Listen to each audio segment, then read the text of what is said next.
Welcome to another Liquid Bullet Productions. Today we are in Preston with Byron Highton. Hello, thank you for having me. Yep, thanks for coming.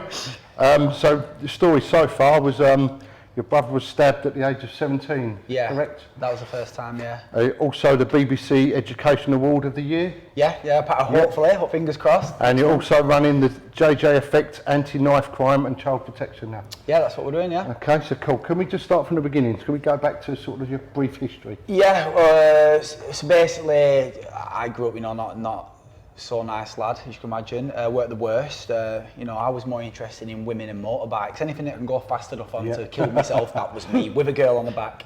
So I never tell anyone that I was a gangster or anything, because I wasn't like that, but not so nice person, fighting people, doing not so nice things. Yeah. Yes, I get that. Anyway, and that spiraled out of control. I became a very bad person, stuff like that, and so on. Then life moves forward. You learn. What sort of age was this engaging? Oh God, I got kicked out of school when I was 14, so very young. I started reeling my spear when I was about 13. As soon as it my late teens, 14, 15, that was it. Spiraled out of control. Yeah. And stuff like that, and then obviously I ended up joining the army. That was only potluck again, because I did something not so nice to someone. Fighting, spiraled out of control, stupid small situation that boom as it does. But now obviously in that modern day culture, you've got Facebook and social media that amplifies everything. So luckily we didn't have that. Ended up joining the army, going to Afghan. I was only in a very short term, but it was just enough. And I still act like I'm in the army now. I'm punctual, I'm never late, stuff like that. It sort of set me up for the rest of my life. Anyway, years passed, went from job to job, stuff like that, became a personal trainer, always had a dream of owning a gym, or part owning a gym, which I do now. It took a long time, which we're in now. And then unfortunately, my brother sort of went down the path that I went down, but with added modern day culture, pressure in it, social media, stuff like that, and the way culture has changed dramatically even since then. It's even 10 times worse now, as I think we can both agree. So I was just sat at home, and I actually remember the day to a T, not because of the incident, but because of what I did that day. I bought a PlayStation 4. So I sat at home, playing it, and there was a big bang on the door, windows pretty much getting kicked in. I ran downstairs thinking this gang was coming to kill me, literally. I opened the door, my brother's mate grabbed me, ragged me out of the house, screaming that someone was dead, he's dying, and everyone was screaming. It was like literally people. When I try and paint a picture, which I try and do in my presentations, it's a lot different because of images and stuff, but as I'm talking to you, I'm just trying my best to describe it. So it was literally like there was a helicopter, it was absolutely torrential rain, it was literally like a horror film. So I ran to the bottom of the street, turned left, and the ambulance was literally wobbling left and right out with people inside it, and I didn't know what was going on. So I ran, and the police officer wouldn't let me get in the back. So I was like, why aren't they getting in the back? So I jumped in. And as we set off, I had to help him with the alarms and stuff, because he was a police officer, he didn't know how to drive an ambulance. And there was a paramedic here blocking my view. And when the paramedic stepped back and I looked through the window, I realised my brother had been stabbed 24 times with a machete. So that was my first contact, if you will. So you imagine you've gone from zero pressure, if you will, to 1,000 in a split second. Yeah. And then obviously I realised a part of his arm was hanging off, a part of his leg was hanging off, and it was the screams he was making, the blood was squirting up the side of the ambulance, the paramedics were in the back, both of them, because he'd been stabbed that many times, they had to apply a certain amount of pressure. It was literally like, you can't really describe it other than words. It's really unfortunate that, but you wouldn't want to describe it any more than that anyway. So we got to hospital, pulled him out, went through all that traumatic experience when he took him down the corridor, because then he started making like the sound of death, the rattle, whatever he was, that kind of stuff. So that's what really mentally scarred me, the noises and the smell. Yeah, I always describe to the kids in school, there's a part where it shows the actual ambulance with the blood all over. And I say, does anyone know what bleach smells like? Because literally when you mix morphine or adrenaline or whatever with blood, to me, everyone's got different views on it. To me, it stinks like blue bottle, cheap 45p bleach, it stinks like that. So it's little things like that, dealing with life afterwards, like mopping up, walking into a fresh school, because obviously I'm in school pretty much every day. Triggers PTSD, and you're like, everyone else thinks you're all right, but even mopping up in this youth club, you're like, I remember that day. You can never escape it. So about 4 hours passed, which you can imagine was like 4 years. I had my mum on about killing herself, dying, murdering herself, bring my baby. So there's so much more to it than what people think. Anyway, and a surgeon just walked out, a police officer, and he looked for us and he said, we can't believe it, but he's alive. I remember meeting the surgeon a few years later, and he actually said he'd seen people that had been bitten by great white sharks and had less injuries than my brother. So he had a fractured spine, part of his right leg hanging off, part of his left or right, I can't remember now. It was either left or right arm was hanging off. It was crazy. But he survived, and the weird thing is, he changed his life around. It was crazy. I remember one of the most regrets of my life, I've got many regrets, you can imagine we all do, is my mum rang me right from hospital and she said, she was crying her eyes out, and she said, you're never going to guess what JonJo just said to me. I said, what? That it scared him that much being stabbed and not seeing his son again. He's got a little boy, he's called Taylor, he's now 9, my nephew, that it's never happening again. Nah. It was proper. My brother, if you met him, he was like your size. He was a big lad for his age. So trouble seemed to gravitate towards him, but he was a nice lad, stuff like that. And for him to say that, if you knew him, you'd understand how important that phrase was, you know, that he wanted to change. And I told my mum to F off basically and put the phone down, because he'd already put me through that misery, that traumatic experience. I wasn't having none of it.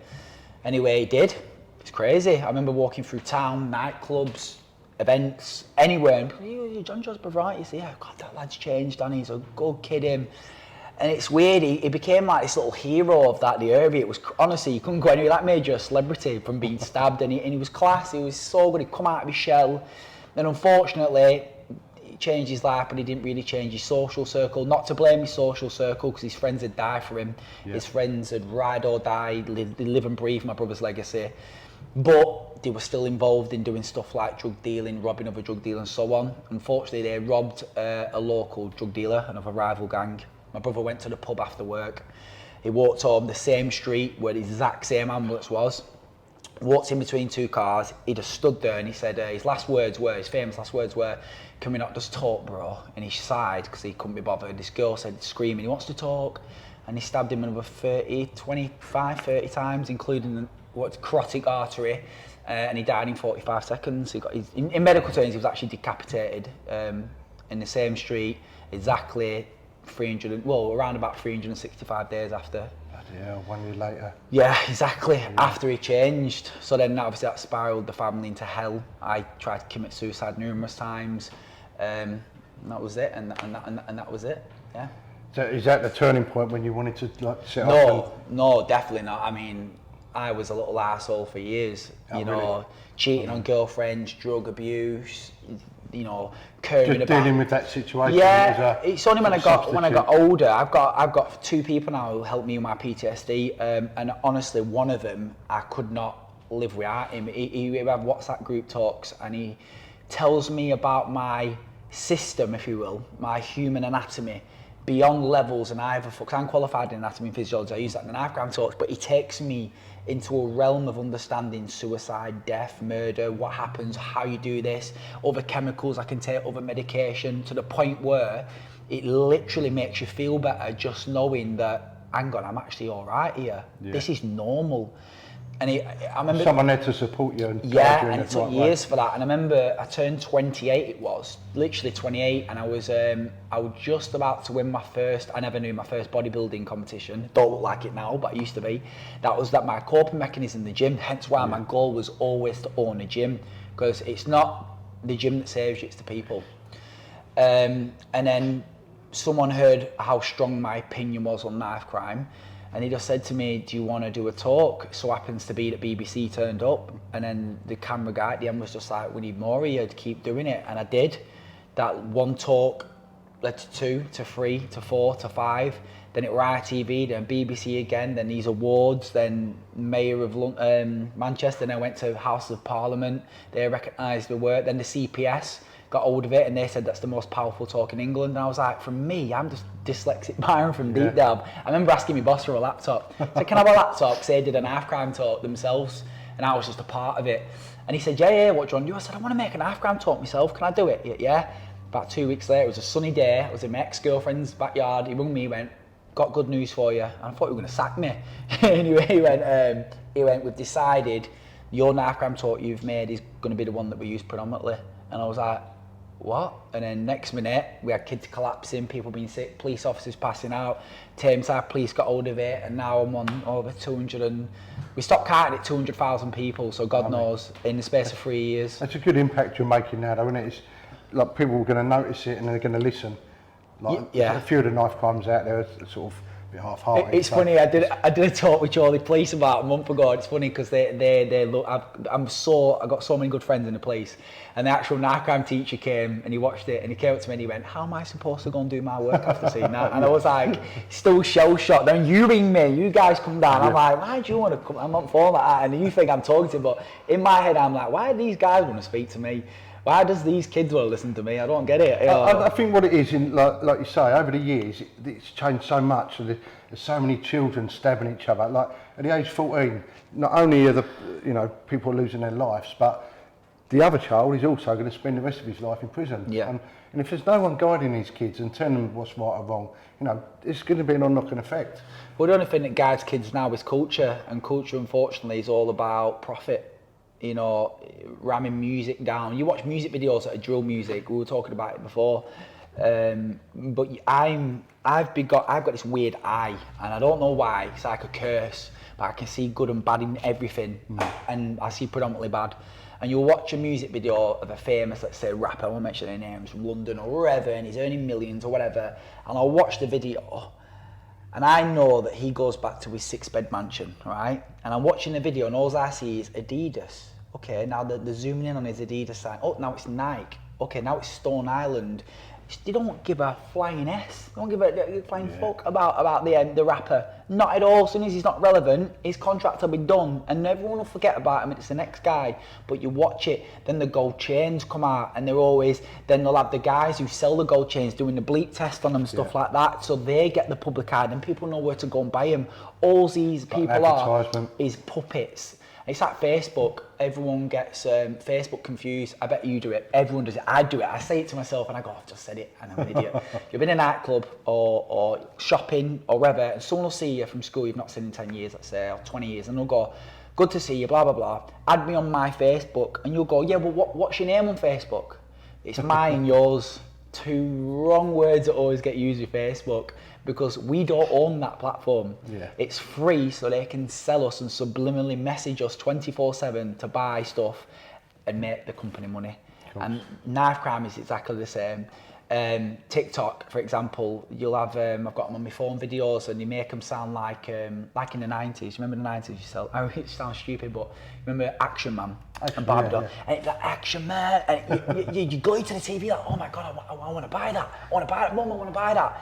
And these ads are now like Barbie dolls, for example, the girl one I've got on my phone, it's like, the new, it's pink, it's this long, it flips just to draw you in. You can stab them twice, protect yourself, don't get raped, kill them, oh my God, you'll be fine, only $5.99. And you're like, I'm watching, and then it ends, and I'm like, if that can go on a platform as big as TikTok, what's going on Facebook? Then you go to Facebook and you've got Taliban, ISIS, chainsawing people's heads off. And you look at the comments. What we've done is accidentally, through the progression of modern day, not just culture but technology, if we have literally dumbed ourselves dramatically down, and we are now living in a world where we are all puppets and we are all part of a big massive selling platform that is causing depression, anxiety, suicide, stress, relationships. But you ask someone, why did he cheat on the girlfriend nowadays, and it could be the most beautiful. I'm a hypocrite here because I used to do it. It's stupid. They could have the beautifulest girlfriend in the world, and why? I think you're right with that social media stuff. It has ruined the culture, because years ago you'd go to a club or a bar to meet a partner or something. Now it's all online dating and no one goes out to mingle anymore, do they? It's like all done on the keyboard. Yeah, it's the problem, innit? We are, I go so deep into knife crime that sometimes we even forget we're talking about knife crime. As humans, we're like primates. We are designed specifically to go out and hunt for whatever we need. Even in 2021, if we need food, we hunt and we go out, we go shopping, stuff like that. When you remove a certain level of human needs, if you will, we crave it in other areas and stuff like that, and it's just crazy how everyone, just the way when we went, I tell you, when we first started this youth club, we had a few overweight young lads start, and I had to stop them on the first day, and I was fuming. I never get mad at anyone. I was fuming, and I said, whoa, shut up now, everyone sit down. We turned music off. I said, what did you just say? He said, oh, I can't do that relay. It was just some simple running corner to corner. Why? I'm too too fucking fat.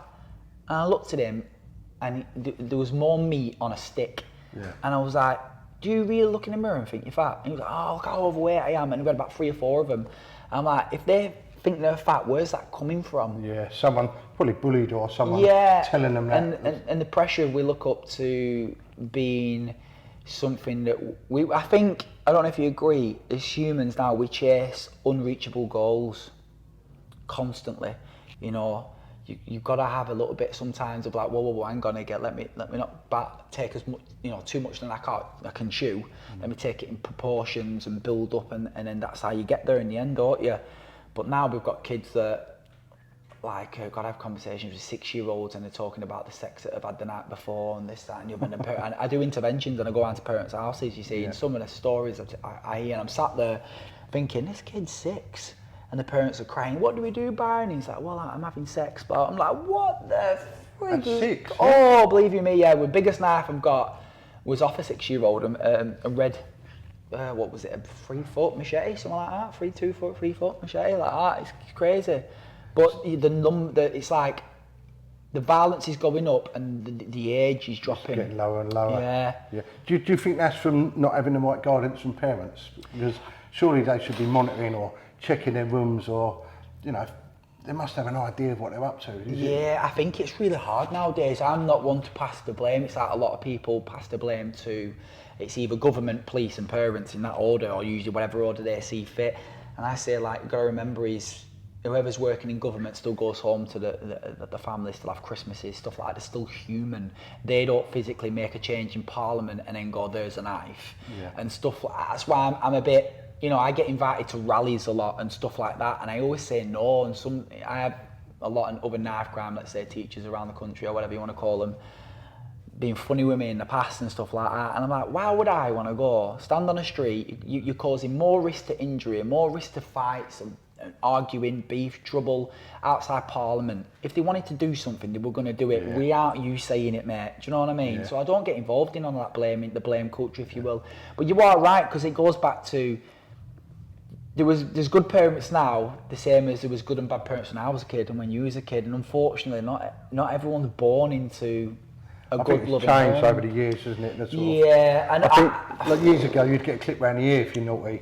Well, where they've sort of taken that element away, you know, I totally agree with you. Honest to God, there's not much more in this interview that I could agree with you even more. Cause my dad only ever hit me once when I was a kid, right?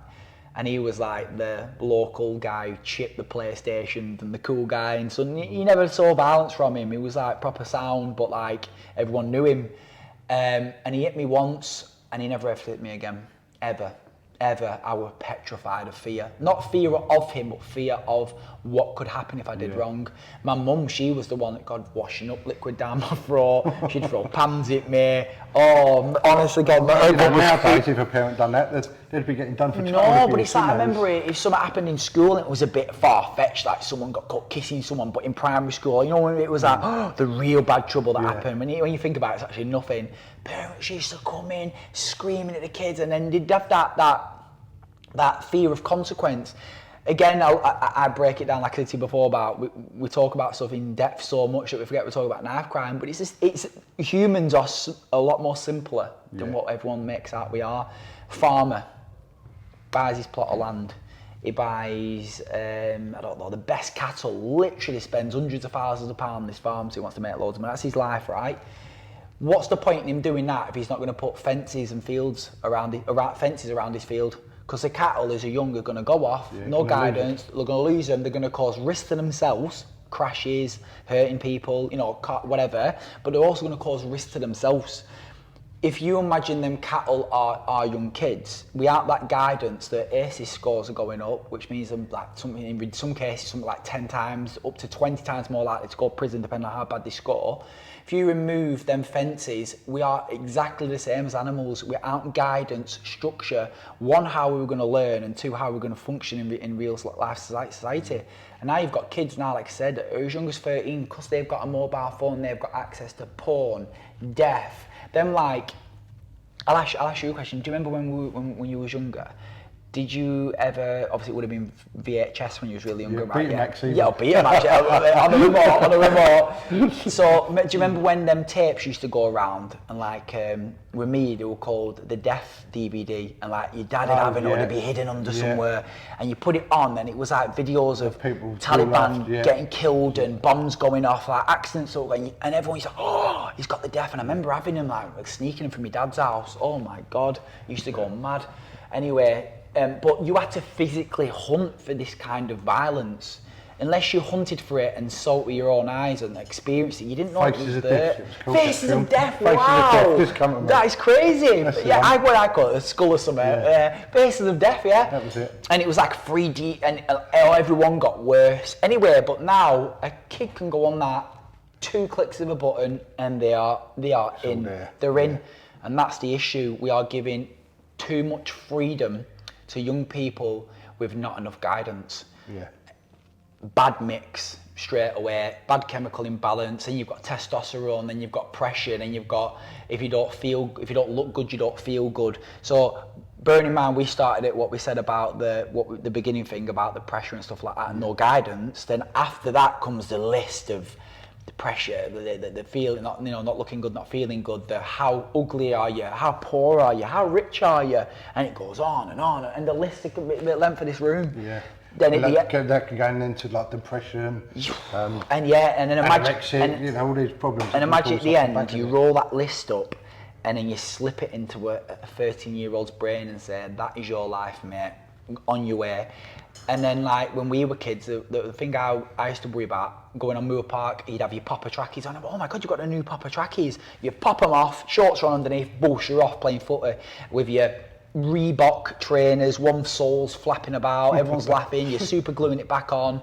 No one cared. Yeah, that's right. Now, just get on with it. Now it's like, oh, look what he's wearing. So even before that kid, let's say, has had a chance to express, that kid, right, could have more in common with, let's say, another kid's best mate. So, logically, they could be better friends than he is with his other best friend. They could like the same games, want to go university stuff, but don't judge a book by its cover. By judging that person straight away, they don't even allow him that chance to come into the conversation and say like, hang on, I like that as well. I've been through that. Just being outcasted just by appearance. Just by appearance, and that is what it is now. It's like every time you blink your eyes, you are automatically judging people.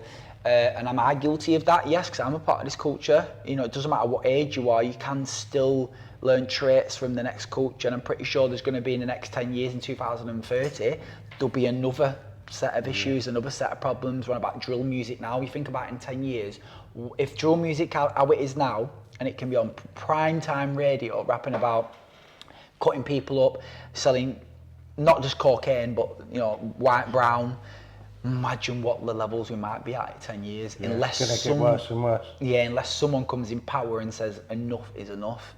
Why do we even have like PG-13? Why do we even have like over 18 certificates and stuff like that? It should be non-existent now, because it's pretty much dog eat dog, see what you want to see. If you can click and spell and you've got a mobile phone or access to Google, you're off, aren't you? That's it. Can I just go a bit more into the JJeffect with your anti-knife crime? Yeah. Just pick up on how it started out for you and what sort of work you do here. Yeah, so as I said, that one talk led to 2, 3, 4. Eventually, COVID-19 hit. And by then, I had a really good, strong relationship with a few police officers. And it was literally day 2 of lockdown. And I sat at home, my head was up my arse. And I thought, I've lost my dream job. I found a passion, what I'm really good at.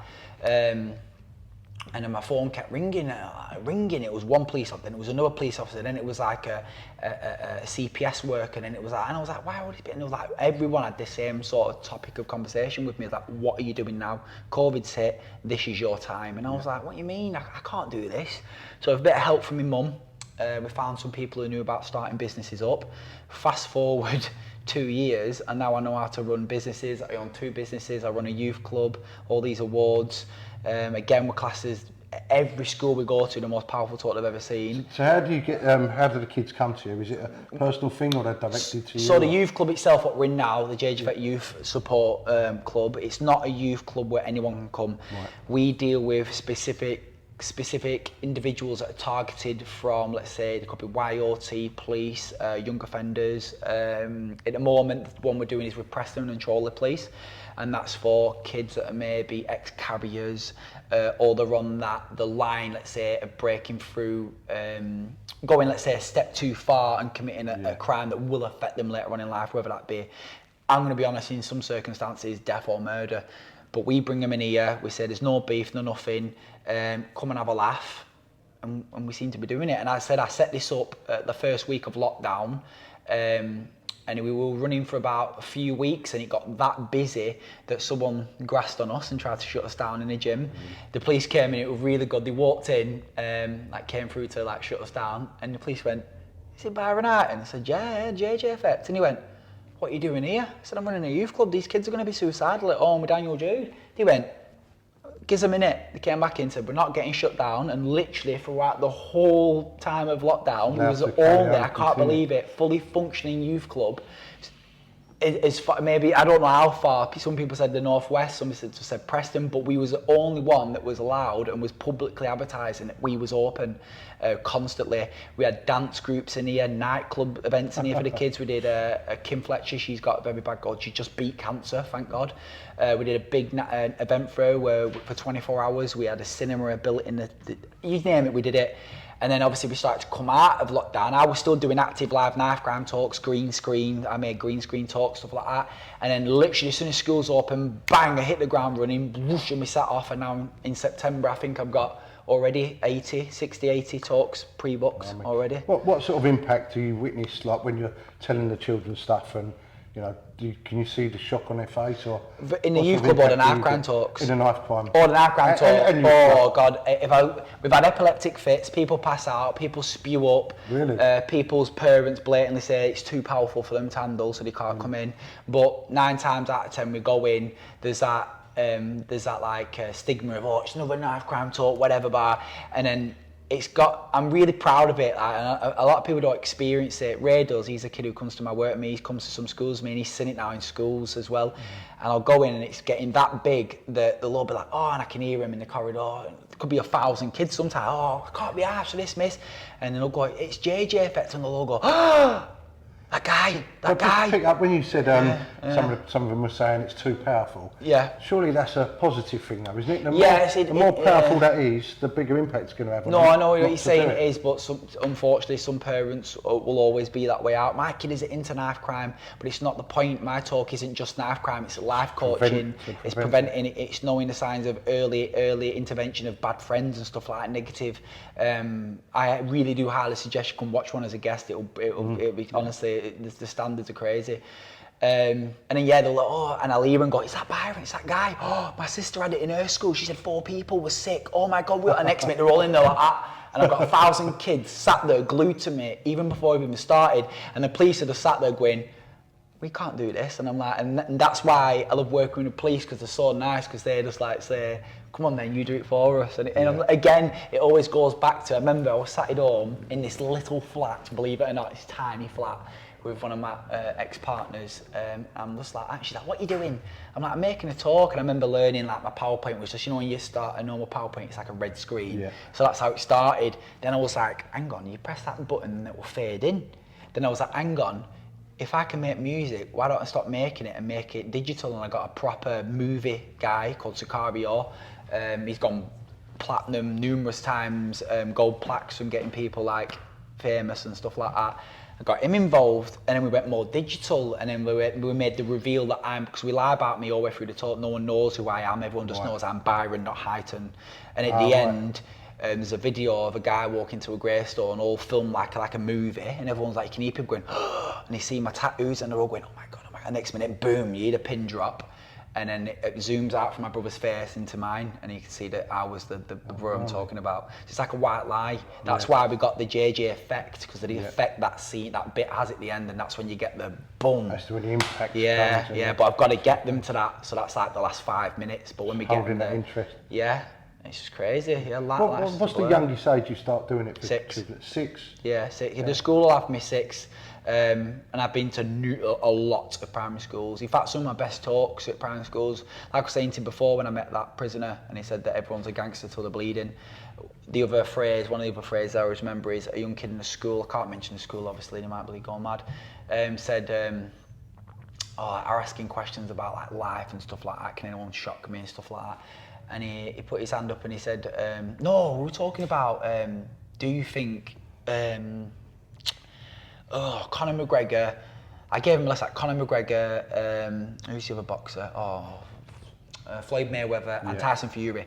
I was like, is there any difference between them? And obviously you got a bit of he's harder than him. He was like, and one of the kids said, no matter how big, tall you are, hard you are, we all cut, bleed and die the same. That's a 6-year-old. Do you know what I mean? Yeah. We all cut, bleed and die the same. From a 6-year-old that's sort of meant to be sort of innocent. And Believe you me or not, sometimes I go primary schools and it is innocent and you get a lot of tears and the talk's meant to be an hour and a half and it ends up being 3 hours and you're like, and you're exhausted at the end, you're dragging them through, then you've got to stop the talk, get someone some water and so on. But then at the end, the message is always the same. But then I got some primary schools in some areas, as you can imagine. In my experience, the closer you go to London, as in you going down south, the further you get, in some, not all circumstances, but in some circumstances, majority of my experience, is that the attitude gets worse. Yeah. The pressure gets worse. The expectations of who they should be gets worse. There's one school again I can't mention that I go to, and it's when you go to prison doors and it's like you put the key in, it goes and the door opens. Even the fire exits and the toilet doors, so every single toilet door when you go in the toilets are all because of the amount of violence and gang culture they have in this school. And that's what, a senior school or primary school? No, it's called PRU, so that's for kids that have been kicked out of primary school. They have a mix of primary school and high school. But if you think about it, a 14-year-old kid could be classed as that highly flight of risk to whatever it is, whatever circumstance it is, the fact that school has to have steel enforced doors from everything from the entrance to the toilets. So that's the age really, like if you can't help them then, it's going to lead on to bigger and worse things, isn't it? You can piss some people off if you're honest with you, especially in an knife crime game, that's why again you very rarely will see me, as much as we are, some people say we're the most busiest knife crime company in England, how many people I've seen, but as much as that, you very rarely see me posting and getting in a comment debate on knife crime websites, and you probably come across some knife crime Facebook pages, and some of the stuff they get away with saying is unbelievable, and I never get involved in it because your opinion might just do someone's head in. Not only that, it's a very delicate subject. Like, for example, there's one group and they blatantly allow people who've killed people to come on there and say, I've changed my life around and so on, which is fine. Become a plumber, become a builder. But then don't go on a knife crime website, which is highly populated and there's a lot of traffic of grieving parents, grieving granddads, nanas, brothers, sisters, and then ask to be basically called a hero. Yeah. And then I've read the comments, and this is over the years, not just recently. And then someone will go, my son or my daughter was murdered. You're now a knife crime teacher. And these people are calling you a hero. Why don't you become a plumber? Why don't you go to university, become a paramedic? Why are you all of a sudden a knife crime teacher? And then the people underneath it, you're a scumbag, shut up, let your son rest in peace, let this man save lives. I just don't get involved in it. Don't get involved in it, no. So I keep certain opinions to myself. That's probably the first time I bloody said that in a while. Yeah. But even the police, they've got roughly the same opinion, and they said they've got to bite the tongue as well. Yeah. You were telling me earlier when we spoke about you actually collected knives and stuff from children. Yeah. We're over, it's funny, I think... Is that voluntary? So you sort of offer So we do the knife crime talks in schools. Yeah. We do the JJeffect home interventions. That's where parents trust me to go into their actual homes and do a talk. That can then lead to the knife crime with them giving me knives and stuff. And that's happened quite a lot. But then on top of that, it's more down to the BBC, to be fair. They did a report on how people are trusting giving me knives over the police and they're using me more than the knife crime bins. And I think it'd make it easier, like from an outside point of view. Like, if you think you're going to hand a knife into the police, you think you're going to get in trouble or it's going to alarm them to watch you, where yourself, you're going to feel more comfortable coming to you. Yeah, again, it's weird because I was just sat at home again and I come up with these ideas and I'm going to call it the JJeffect intervention scheme.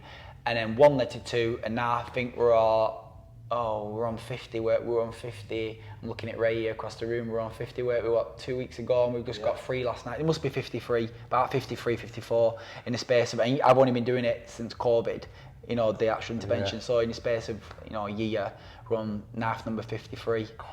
If not more. And again, when I say knife number 53, I've showed you a picture before. Yeah, we're going to put them up, aren't we? We're going to put the knives up. Some of them, they're not knives. They are murdering weapons. And these are in the street. We got a pickaxe, a builder's pickaxe, and someone rang me in an area local, and they said, "Oh, kids are fighting with this pickaxe, and they stash it behind this tree, and they're swinging it round."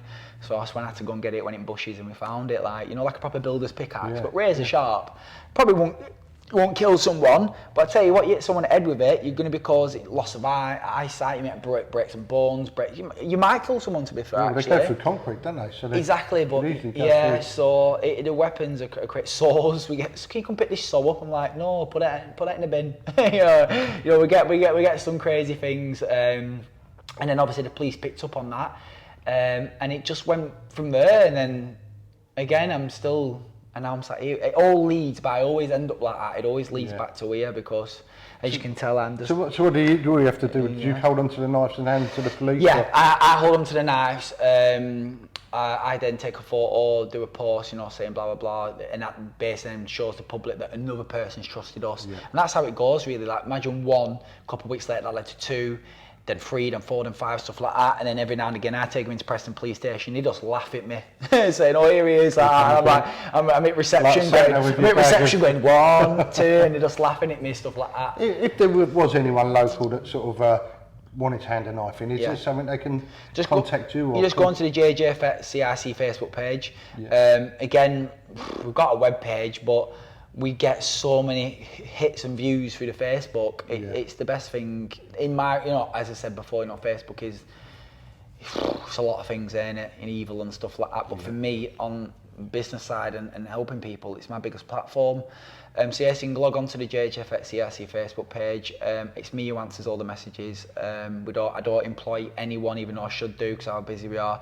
Anyone, I don't like that. I don't like it. I'll comment back sometimes and they'll go, "Oh, can you tell Byron we've got this?" And I'll go, "It is Byron.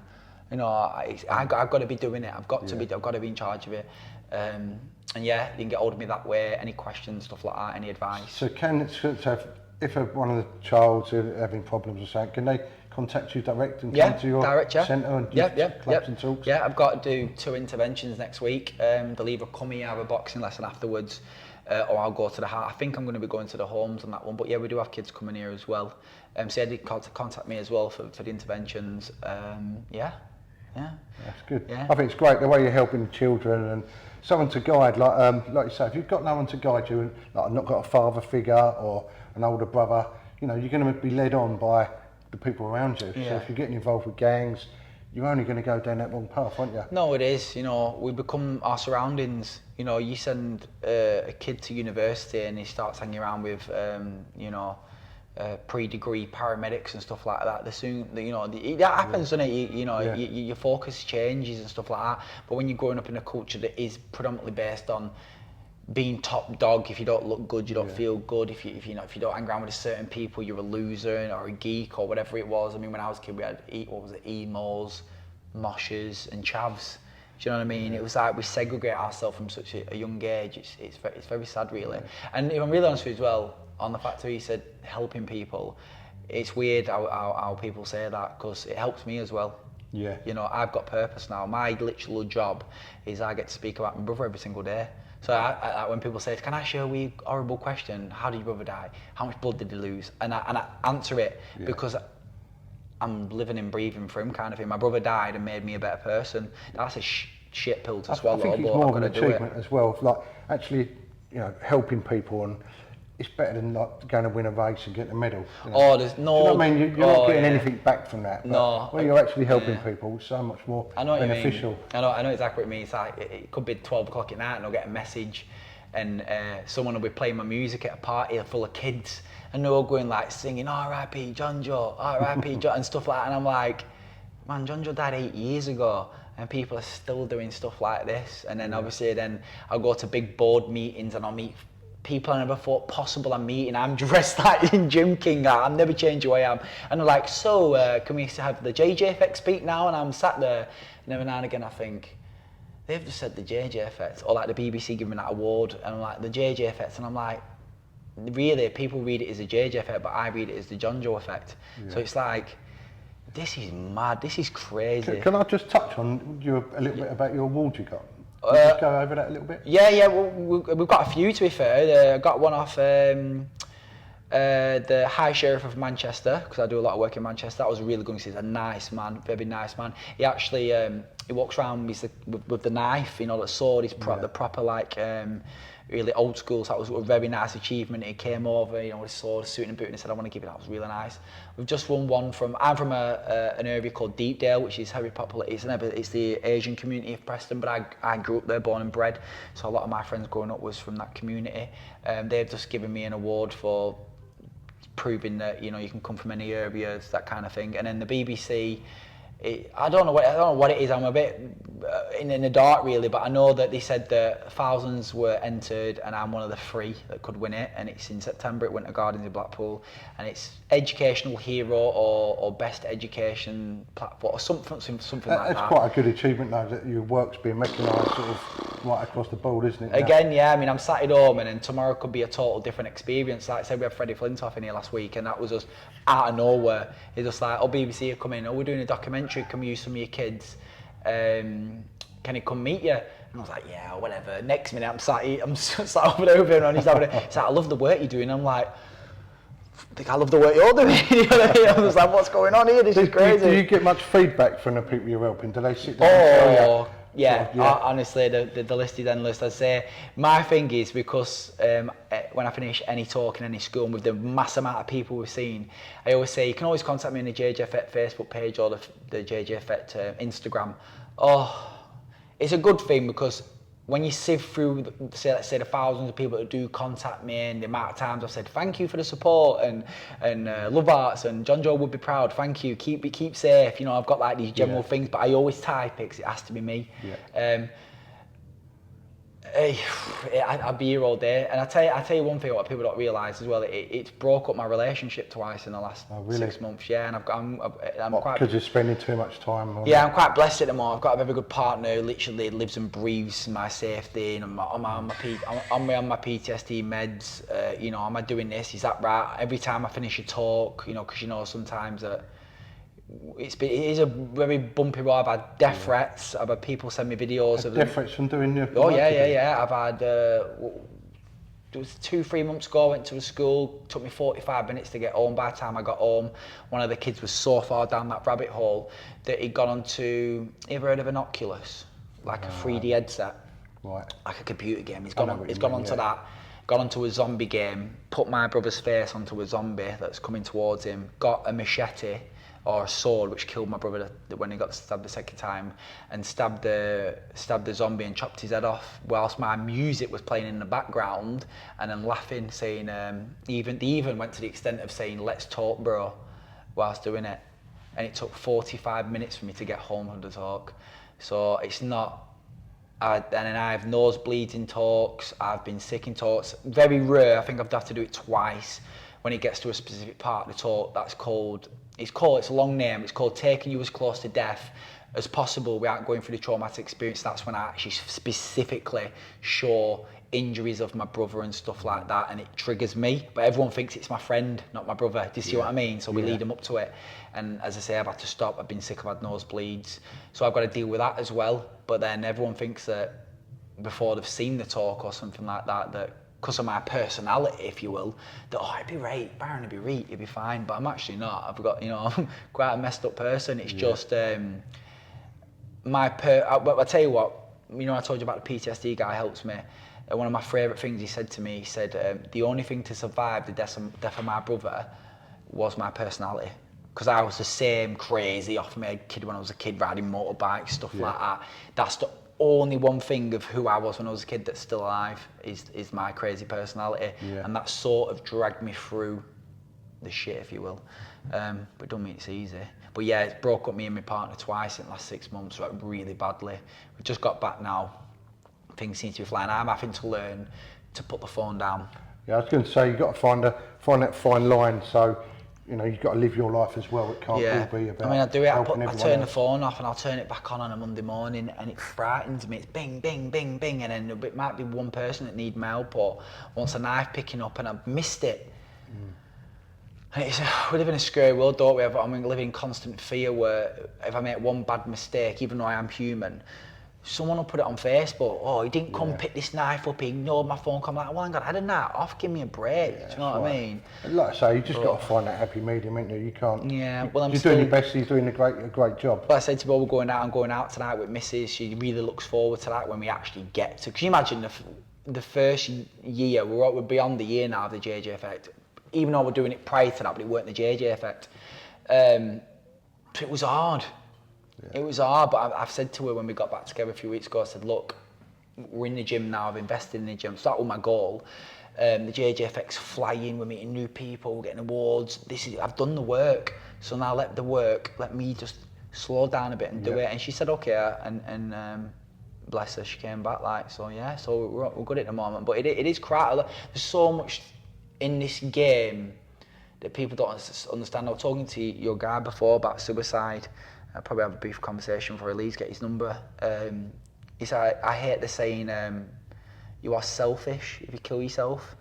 But from my experience, when I entered that zone, even though it was only for 10 minutes, and I walked to the kitchen, you grab the knife, you think, okay, what am I gonna write in this note? You're in this zone where it's like you can hear her, you can hear everything, but you don't care. There's nothing, there's no heartbeat, no note. And you sit down, end of bed, and you go, it's in a bit, and that's it. And then next minute, I was lucky, really, really lucky. I met a lad the 2 days before called Chad Vickers. I gave him an award actually at a talk.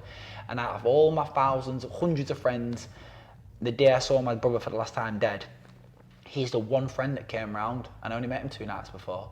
And he looked, I remember his eye, looked at right, and he's quite a big lad, he had his eye through the window like that, and he went, what the F are you doing, lad? And bosh through my front door, and saved my life.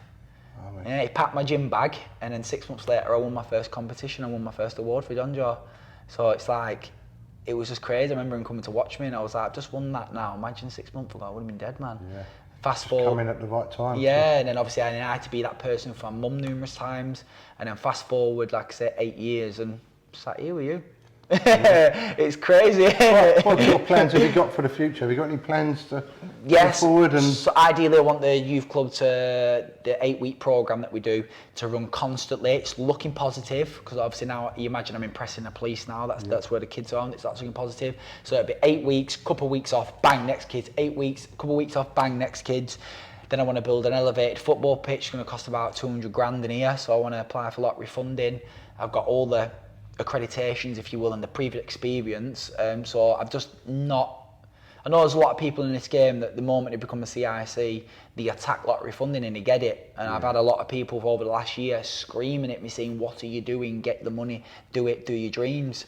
But like I said to you, I've built all this in here just off word of mouth and literally blood, sweat and tears. Like you say, the amount of work you're putting in, it'd be nice if you can get some funding.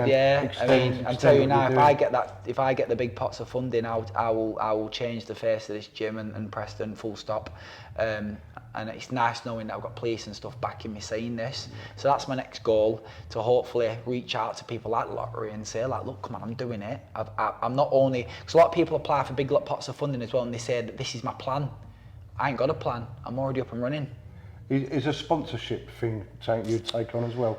If people offered sponsorship? Yeah, I've had people say to me, and I've heard of other people like who do water safety and stuff, and they've a company's got hold of them and then gone, I tell you what, we earn a lot of money.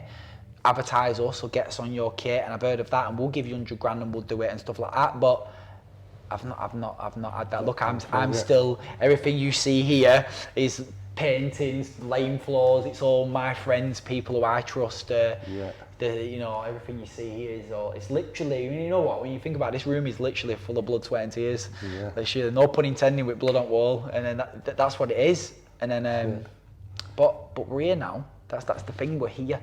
So Well, if there's any sponsors out there that want to sponsor the JJeffect, I'll give them a wink to camera, a close-up camera. Yeah, come see me. We'll put your logo anywhere you want. I'll tattoo it on me. Yeah. Anything else you want to go over? No, honestly, thank you for coming. You know, it's like when you first come, obviously, I'm excruciating back pain. And I was like, oh God, I forgot about this, and I had a ear. And you know what? I'm actually smiling. I feel like it's nice speaking to people who've got the same passion, dedication. Not only that, not just sort of understand where I'm coming from, but then you open my eyes a little bit. You know, it's nice knowing that people have the same opinions, and I think that's a lot missing. Again, like I said, when you go back to the Facebook groups and you put one Facebook opinion on it, whether it's right or wrong, just no need for it to go into the Twitter sphere, if you will. And before you know it, you might be offending someone. But every now and again, you do need that. This is my opinion. What are your thoughts? And knowing that there's people out there working hard on what you're doing and stuff like that, it's nice. It's good. It's a good experience. I'm happy. A really nice day to end my day. Yeah. Just for the viewers that are watching, can we just give your details so they can check in on you for your Facebook page? Yeah, so you can contact me direct via my email, the JJeffect email, which is byron@thejjeffect.co.uk. And then you can also contact me via the JJeffect Facebook platform, which is JJeffect CIC. The web page is up and running, but it's offline at the moment for maintenance. So just literally add the JJeffect Facebook page, and you won't be disappointed anyway. And my music as well, we're always posting music and stuff on the JJeffect stuff like. And if you want to listen to some of the knife crime music we do, it's Byron Alive on Facebook, not Facebook, on YouTube. Thanks, Byron. That's it. Absolutely brilliant. My pleasure. Good luck with your work in the future, and you. hope it continues to grow. Thank you very much. Thank you. Cheers. What sort of impact has Byron had on you? Changed everything, my perspective on life, me as a person. He almost changed me from,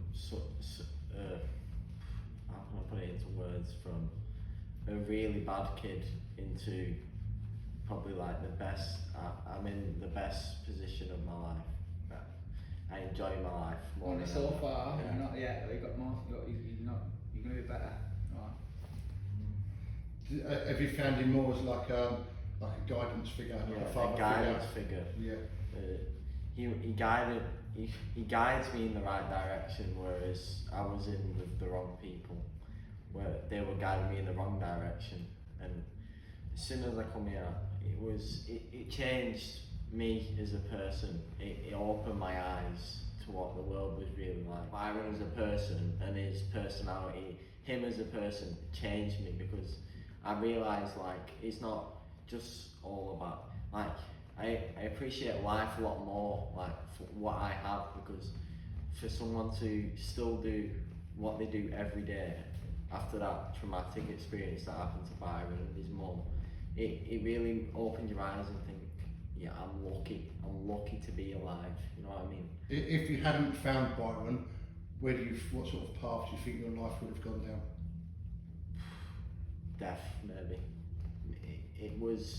I was down with the really bad people, where it was gonna go down one way, and it was only one way I was going.